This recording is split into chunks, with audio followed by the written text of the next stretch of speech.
there's a sense that if you follow the rules, the legal immigration rules, then traditionally you are seen as being the beneficiary of all constitutional protections, including those of the First Amendment.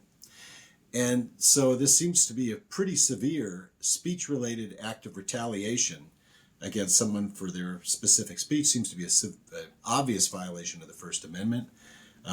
But the immigration statute does have this odd provision, which seems to give total discretion to the Secretary of State to just decide that people are no longer that their presence is a risk to the foreign policy of the United States, and so can deport them. So the statute itself has been brought to light through this, and it's an extremely broad and somewhat scary statute.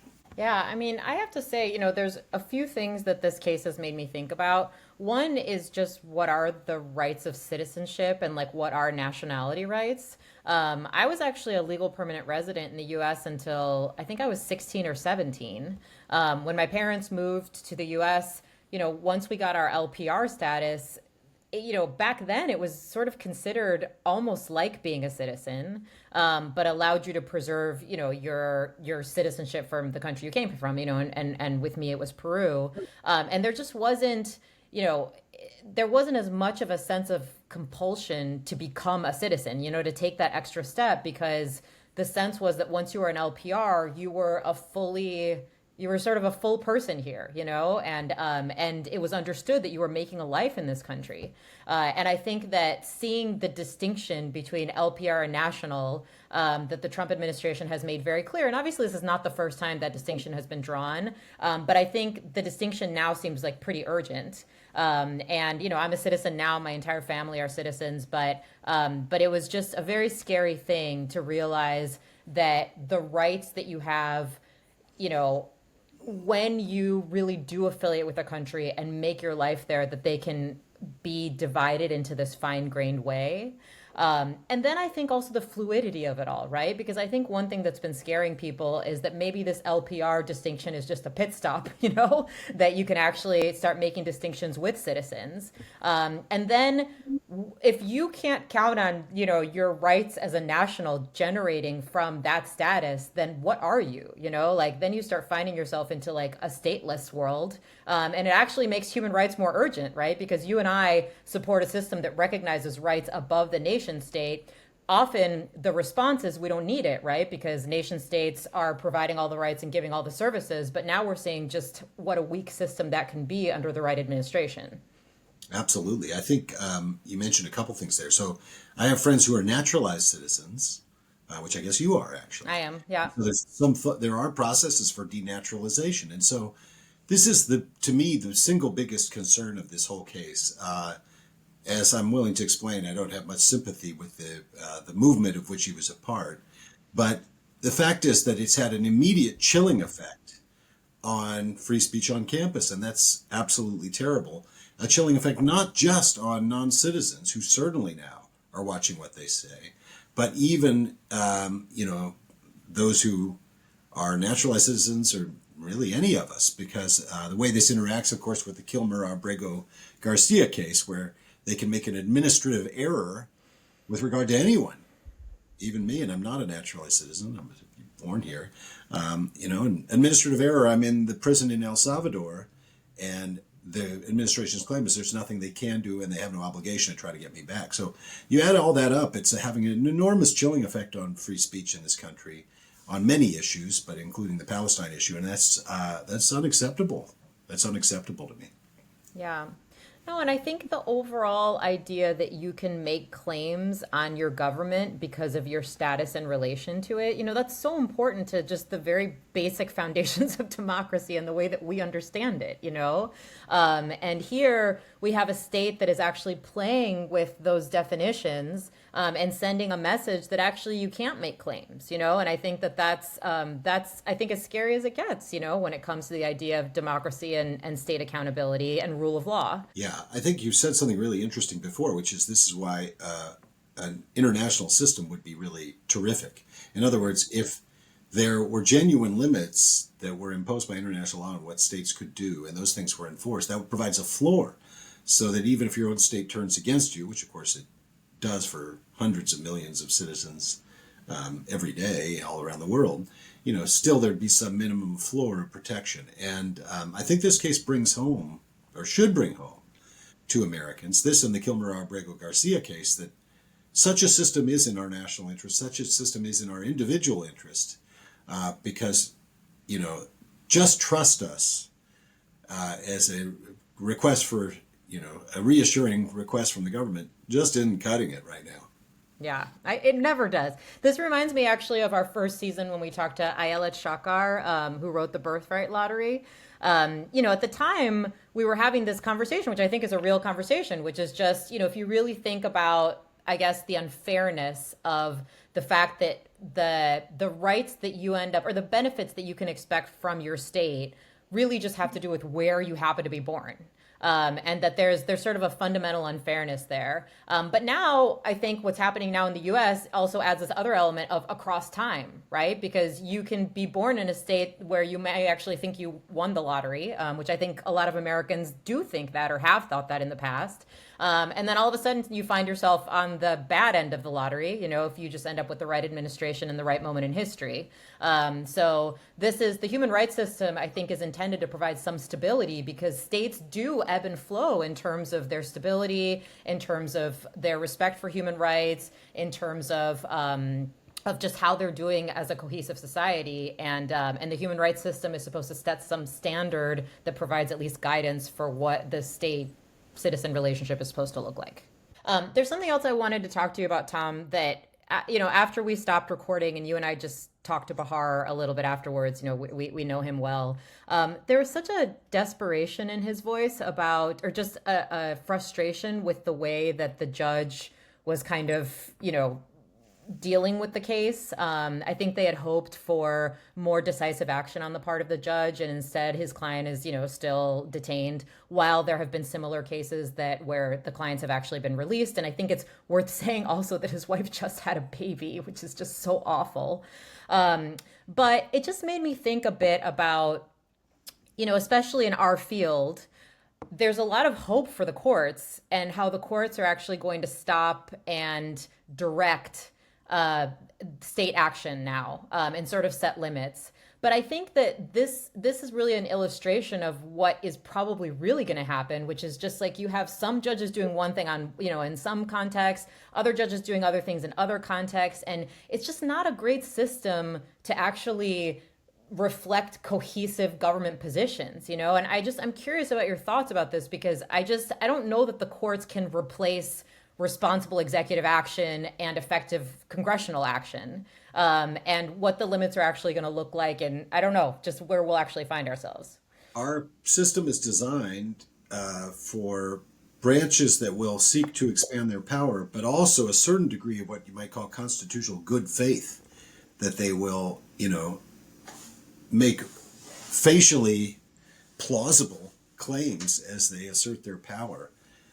And of course, this administration has been, I don't call it totally lawless, I call it law-ish, because in every case there is some law at the background, which if you followed all these procedures, you could withhold the university money. If you followed all these procedures, you could denaturalize someone, etc. And you go down the list, but they just go straight to the illegal, to the sanction without any of those processes. Then they're doing obviously facially illegal things like the attacks on the law firms. Yeah, we don't like your law firm, we're not going to let you in the federal courts. That's obviously constitutional bad faith. Yeah. And so the system is not designed for that.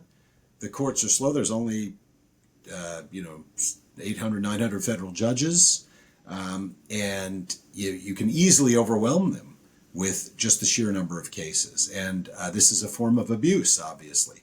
So I don't know what to do about it, what to say about it, other than ultimately the electoral remedy is all we've got, and mobilization for that. Because, even if the administration's really down with all this, it's the marginal House members who are Republicans who will lose their seats if there is, in fact, a landslide election the other way in the midterms, who might provide some outer boundary of restraint. There's a few senators, Republican senators, who have been speaking up, especially people like Lisa Murkowski, who aren't afraid of being primaried and such. And so that's all we got. And of course, that takes a while too.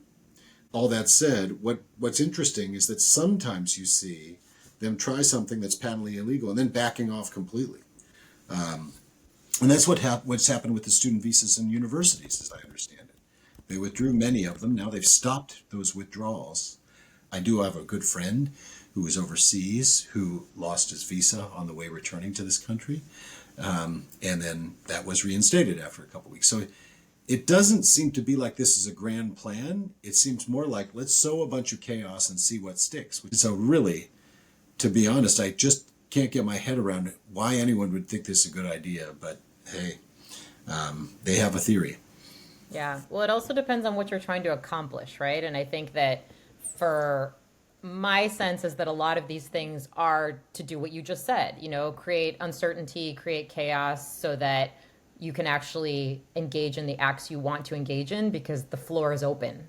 And so if that's your goal, then it is actually pretty effective. If you really are, if the goal really is to like minimize the number of foreign students in universities, which may also be a side goal of some kind, this is definitely not the best way to do it. But I think that there's the sort of macro and the smaller goals. Let me say something about Mahmoud Khalil. I don't know anything about him. I have no reason not to believe Bahar's assertion that he's, a nice guy and, means well for everybody. But the group of which he was part is a very ugly one, I have to say. Columbia University Apartheid Divest.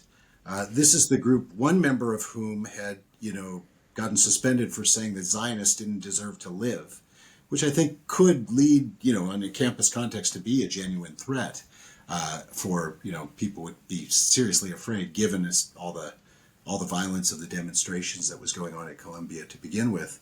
And then that group, although they initially apologized, withdrew their apology and endorsed violence as the solution. Now that's First Amendment protected, but to my mind, I have no sympathy with that, and I think that we ought to call that out. It's the same group, by the way, that took over the building. There's a lawsuit by the two janitors who were held hostage for 24 hours and called Jew lovers, and they were injured during the process and traumatized. And I understand haven't been able to return to work, so this isn't a light matter. And I think we human rights people do ourselves a grave disservice by pretending that this is all well and good and this is just a normal part of the struggle. I mean, I don't disagree with any of that, and I don't know anything about the group. I think a lot about, and I've mentioned this to you before. A conversation that also took place at U Chicago a while ago with Ben Stern and Ira Glasser. Ben Stern being the Holocaust survivor that was involved in the Skokie case that tried to prevent the Nazi march, and Ira Glasser, the former head of the ACLU. They became really good friends, and had a pretty long-term relationship in which they were essentially in an ongoing debate about what I think is really a central question for us now. Ben Stern sort of as a Holocaust survivor understanding like the harm of speech. Like speech can be really, really harmful. And which I think is part of the point you're making. It's like perspectives and speech can be awful and can transform societies in an awful way, And then Ira Glasser, being of the sort of like traditional classic ACLU perspective, which is, yes, speech can be awful, but the worst society is where you can't say things that you are thinking and people are restricted because that stuff is still there, but then we can't actually air it in the public space.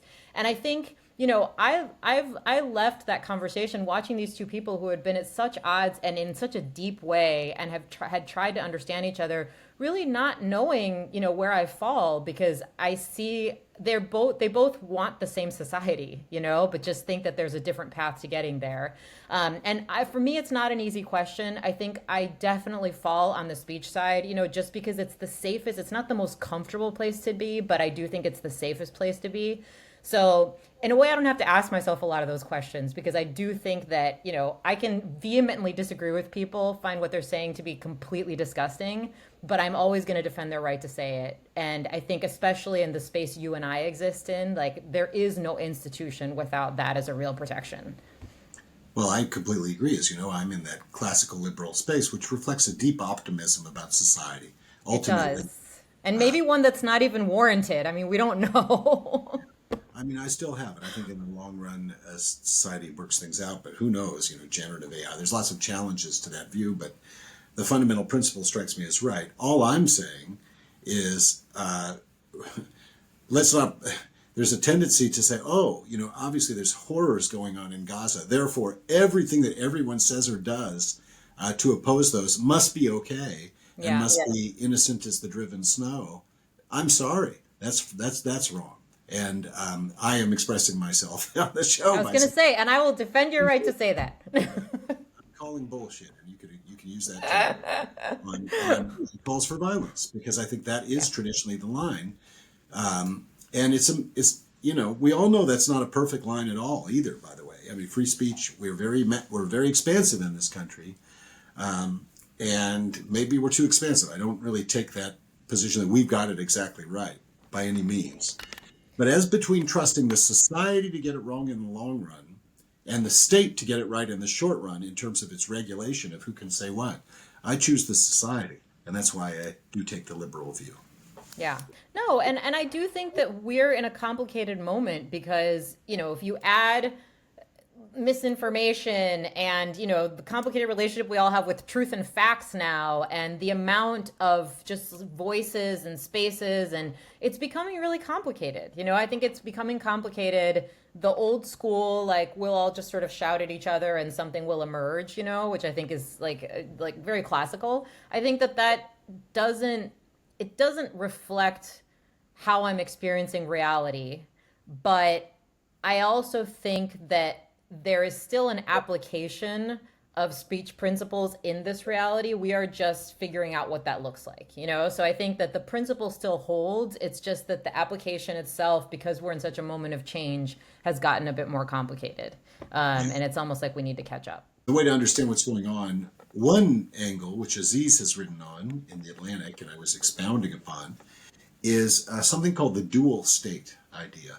And the dual state is an idea that was coined by a guy named Ernst Fraenkel, who was a survivor of Nazi Germany. And, there are many refugees from Nazi Germany. What was distinctive about him is that he stayed there till 1938. He was a lawyer, and because he had been a veteran of World War I, he was allowed to stay when many others were kicked out and denied the right to practice law. So he practiced law under Nazism for 5 years. And what was interesting is that he could win cases. Some Jewish clients could win cases. He was able to practice ordinary law in which contracts and property were upheld.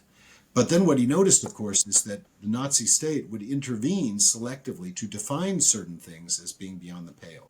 So the dual state is a state which has both a lawful component and then a zone of lawlessness, which it's up to the political powers to define. And I think that's what Trump is trying to set up, or would be happy to have. That's Kilmer Abrego Garcia. He's not under any protection of any court, and that was because of an administrative error. So there's a kind of temptation to try to set up a system in which the political enemies are outside any protection of law. And I think it's pretty scary. Hopefully our courts will not let that happen.